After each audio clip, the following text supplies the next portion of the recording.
আমরা আজকে পিঠা খেতে নামছি। এই যে জিসান না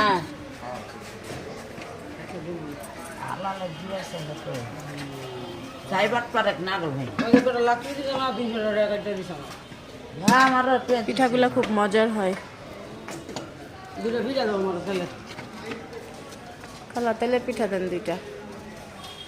বাসলাম লাগে করে রাখতো এই পড়ে যাবে জিসান গাড়ি। বাসলে দিয়ে পিঠা খাওয়ার জন্য নামছে। দাঁড়াও এক জায়গা। দেখো মশলা দিলে যাবে না কে জানি বললো ঘরের বাহিরে বের হন, অনেক ঠান্ডা। কোথায় ঠান্ডা? ঠান্ডা কই? ঠান্ডা আসছিল খালা এটা পুড়ে যাচ্ছে মনে হয়। না ও হয় নাই।